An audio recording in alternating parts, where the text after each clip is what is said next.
Do that one dance, baby. That one dance. Assalamualaikum.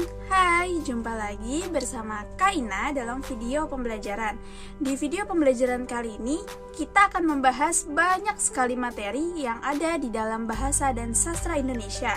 Di antaranya, kata benda, identifikasi diri, kalimat sapaan, dialog, prolog, dan epilog, jenis-jenis membaca, tata cara membaca puisi dan teks, menulis tegak bersambung, ringkasan, parafrasa, surat resmi dan surat pribadi, formulir dan kwitansi, dan yang terakhir pidato.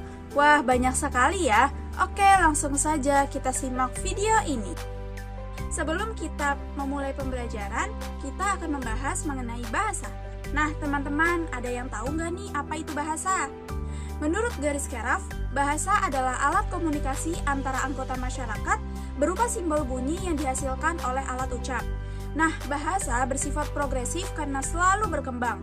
Bahasa ini dibagi menjadi dua, yaitu bahasa lisan yang merupakan bahasa primer dan juga bahasa tulisan yang merupakan bahasa sekunder. Nah, setelah mengetahui tentang bahasa, kita langsung saja mulai dari materi yang pertama, yaitu mengenai kata benda. Menurut garis keraf, kata benda adalah segala kata yang bisa dijelaskan atau diperluas dengan kata sifat.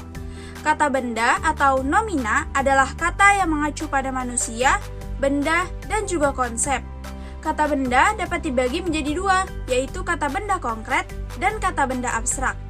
Nah, apa sih kata benda konkret dan kata benda abstrak?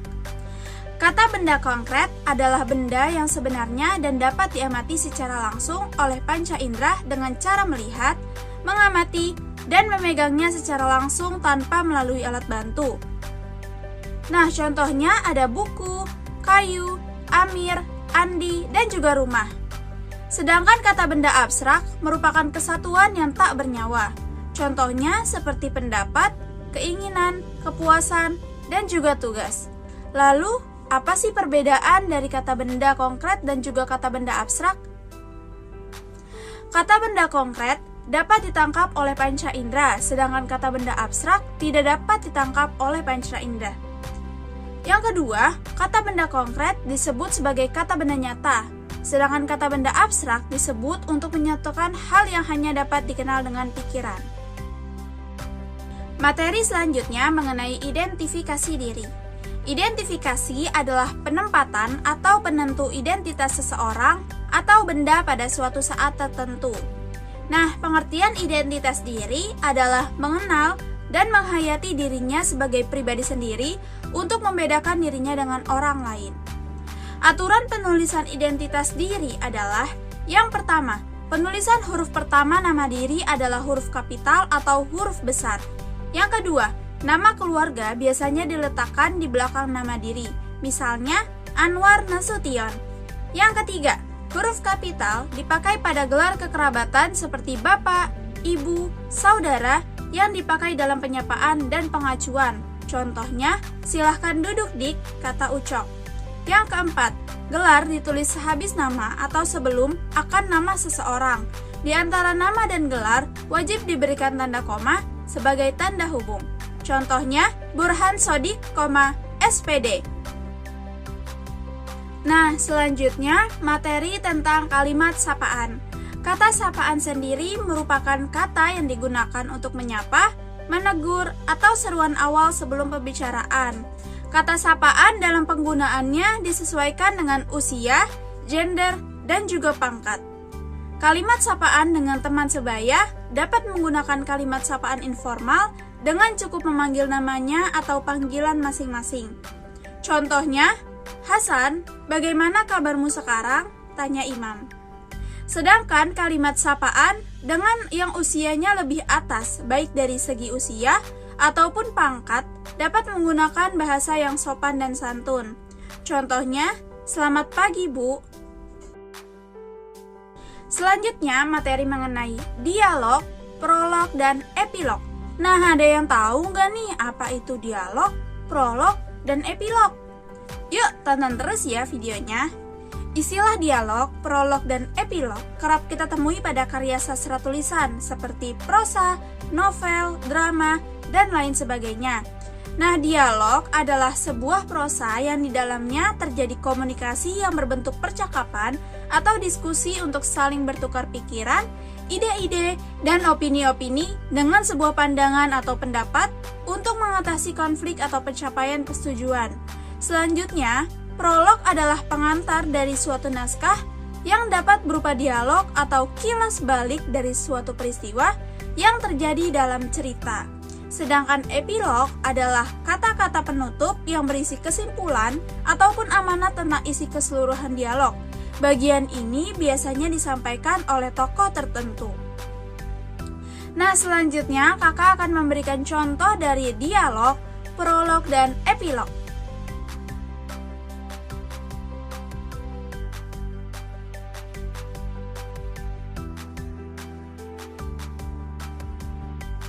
Selanjutnya materi tentang tata cara membaca puisi dan juga membaca teks. Dalam Kamus Besar Bahasa Indonesia atau KBBI, puisi merupakan ragam sastra yang bahasanya terikat oleh irama, matra, rima, serta penyusunan larik dan bait. Puisi adalah salah satu karya sastra yang disusun untuk mengekspresikan ide, gagasan, perasaan, dan juga emosi dari penyair dengan menggunakan kata-kata yang indah, melebihi bahasa yang digunakan sehari-hari. Nah, menurut Hasmudin W.S., ada beberapa hal yang perlu diperhatikan oleh pembaca puisi. Yang pertama, ekspresi atau mimik, yang sesuai dengan topik puisi yang dibaca perlu menjadi pertimbangan bagi seorang pembaca. Misalnya, puisi berkaitan tentang kebahagiaan. Seorang pembaca puisi haruslah tersenyum dengan ekspresi yang penuh dengan kebahagiaan. Yang kedua, ada kinesik atau gerakan anggota tubuh. Nah, kinesik harus disesuaikan dengan isi puisi yang dibaca. Yang ketiga, seorang pembaca puisi haruslah memiliki artikulasi yang baik. Artikulasi yaitu ketepatan dalam melafalkan kata-kata, kejelasan artikulasi dalam membaca puisi sangat dibutuhkan dalam pelafalan bunyi huruf vokal dan juga huruf konsonan. Yang keempat, pembaca puisi yang baik mampu membaca puisi dengan intonasi yang sesuai. Nah, intonasi dalam puisi adalah suatu momen ketika penyair memakai nada tertentu agar karakter kata yang diucapkan enak didengar serta tidak membosankan. Yang kelima, percaya diri. Percaya diri ini menjadi poin yang tidak kalah penting dengan keempat poin di atas. Nah, selanjutnya, tata cara membaca teks. Salah satu cara untuk membaca teks atau berita adalah dengan teknik membaca nyaring. Kegiatan membaca tersebut dapat membangun pengetahuan dan pengalaman terutama keterampilan berbahasa yang penting untuk perkembangan siswa dan berguna untuk mendukung kegiatan belajar. Secara garis besar, terdapat dua aspek penting dalam membaca, yaitu keterampilan yang bersifat mekanis dan juga keterampilan yang bersifat pemahaman. Selanjutnya, materi mengenai menulis tegak bersambung. Menurut Marwati, menulis tegak bersambung adalah menulis huruf demi huruf yang dirangkai menjadi satu kalimat yang memiliki arti, ditulis tegak lurus dan tidak miring. Sedangkan menurut Mulyana, menulis tegak bersambung merupakan kegiatan menghasilkan huruf yang saling bersambung dilakukan tanpa mengangkat alat tulis. Manfaat yang dapat diperoleh dari kegiatan menulis tegak bersambung menurut Wang Muba adalah: yang pertama, merangsang kerja otak untuk menjadi lebih kreatif. Yang kedua, menulis dapat lebih cepat. Yang ketiga, menghasilkan tulisan yang lebih indah dan juga rapi. Dan yang keempat, mengasah daya seni yang dimiliki siswa. Nah, adapun langkah-langkah menulis huruf tegak bersambung yaitu: yang pertama, mengenal bentuk-bentuk baris, kemudian menulis yang dimulai dari tepi bawah baris ketiga. Yang kedua, mengenal berbagai huruf sambung. Huruf sambung mempunyai 4 jenis loh. Yang pertama ada huruf berjambul, ada huruf berekor, huruf yang tidak berjambul dan tidak berekor, dan yang terakhir ada huruf berjambul dan berekor. Yang ketiga, ulangi terus-menerus sampai hafal. Yang keempat, menulis huruf besar. Dalam menulis huruf besar dimulai dari tepi bawah baris ketiga. Yang kelima, jika telah mahir dalam menulis secara per huruf, dapat dilanjutkan dengan menulis kata dan dilanjutkan dengan kalimat sederhana. Nah, selanjutnya kakak akan memberikan contoh penulisan huruf sambung dalam buku garis 3. Mari kita lihat seksama.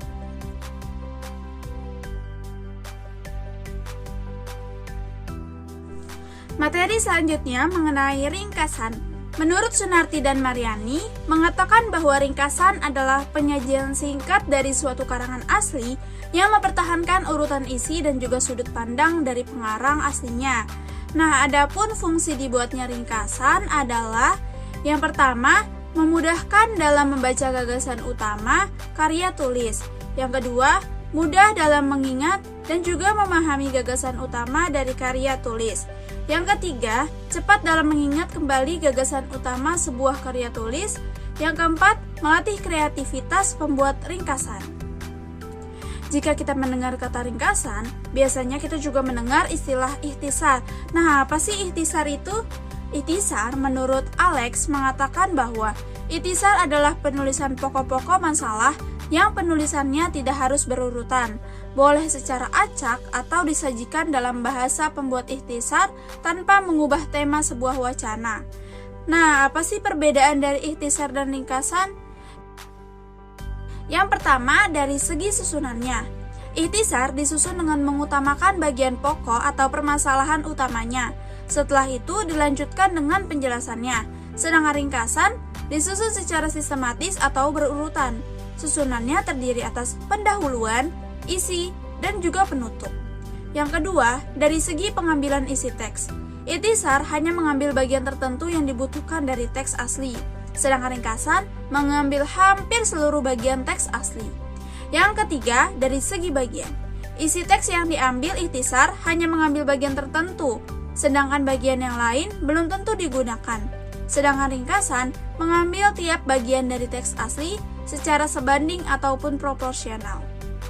Selanjutnya, kakak akan memberikan contoh ringkasan yang kakak ambil dari buku Negeri 5 Menara, karya Ahmad Fuadi.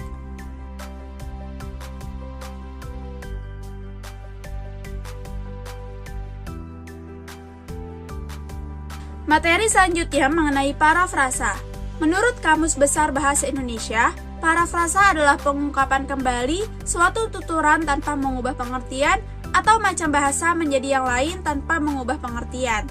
Nah, parafrasa merupakan pengungkapan ide atau gagasan orang lain dengan menggunakan kata-kata sendiri, tanpa mengubah maksud atau makna ide dengan tetap menyebutkan sumbernya. Nah, berikut langkah-langkah membuat parafrasa. Yang pertama, baca teks asli secara berulang sampai benar-benar memahami maknanya. Yang kedua, singkirkan teks asli, kemudian tulis parafrasa pada selembar kertas ataupun buku catatan. Yang ketiga, tuliskan beberapa kata di bawah hasil parafrasa untuk mengingatkan kembali cara memahami naskah aslinya. Yang keempat, cek kembali hasil parafrasa dengan tulisan orisinal. Yang kelima, gunakan tanda kutip untuk mengidentifikasi istilah atau frasa yang dikutip secara langsung dari sumber teks. Yang keenam, catat sumber termasuk nomor halaman di dalam kertas atau catatan sehingga memudahkan penulis ketika akan menggunakan kalimat hasil parafrasa. Nah, ada beberapa contoh dari parafrasa.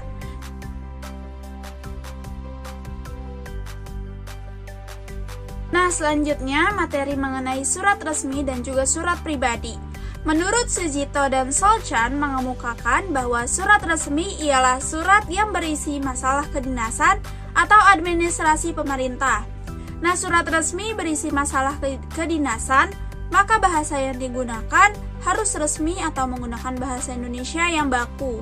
Nah, macam-macam surat resmi yakni surat pemberitahuan, surat perintah, surat permintaan atau permohonan, surat peringatan, surat kuasa, surat keputusan, surat edaran, surat undangan, surat pengantar, surat pengumuman, dan juga surat tugas. Adapun ciri-ciri surat dinas adalah yang pertama, menggunakan kop surat dan instansi atau lembaga yang bersangkutan. Yang kedua, menggunakan nomor surat, lampiran, dan juga perihal. Yang ketiga, menggunakan salam pembuka dan penutup yang baku. Yang keempat, menggunakan bahasa yang baku atau ragam resmi. Yang kelima, menggunakan cap atau stempel instansi atau kantor pembuat surat. Yang keenam, penulisan surat mengikuti format surat tertentu atau tidak bebas. Nah, menurut Sudarsa bahwa surat pribadi adalah surat yang dibuat oleh seseorang yang isinya menyangkut kepentingan pribadi. Surat pribadi adalah surat yang isinya menyangkut masalah pribadi yang dikirim oleh seseorang kepada anggota keluarga, teman, sejawat, atau orang yang telah dikenal baik secara pribadi. Sifat dari surat pribadi adalah santai dan akrab. Oleh sebab itu, bahasa yang digunakan bisa menggunakan bahasa yang akrab dan santai, tetapi tetap sopan. Selanjutnya, macam-macam surat pribadi. Dalman menyatakan bahwa surat pribadi digolongkan menjadi dua, yakni surat pribadi kekeluargaan dan juga surat pribadi kedinasan. Nah, adapun ciri-ciri dari surat pribadi yaitu yang pertama, tidak menggunakan kop surat, tidak ada nomor surat, salam pembuka dan penutup bervariasi. Yang keempat, menggunakan bahasa bebas yang sesuai dengan keinginan dari si penulis. Yang kelima, format tulisan surat bebas. Nah, kakak akan memberikan contoh surat resmi dan juga surat pribadi. Mari kita lihat seksama gambar berikut ini.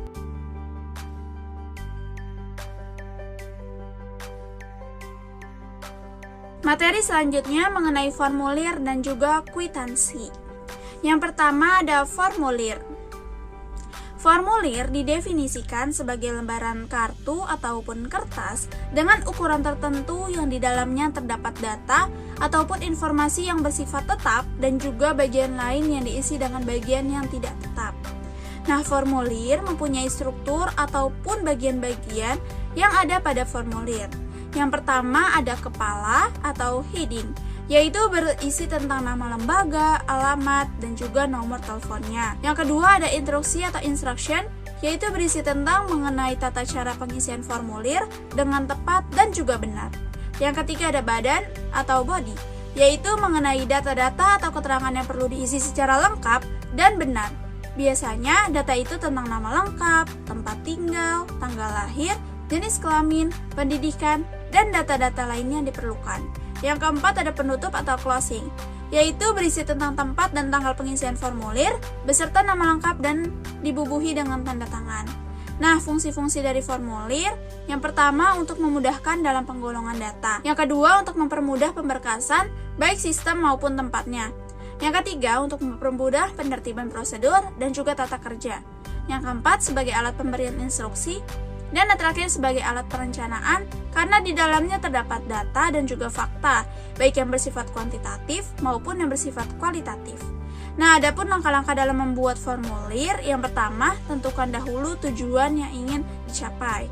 Yang kedua, tentukan data apa saja yang diperlukan. Yang ketiga, buat formulir dengan struktur yang benar.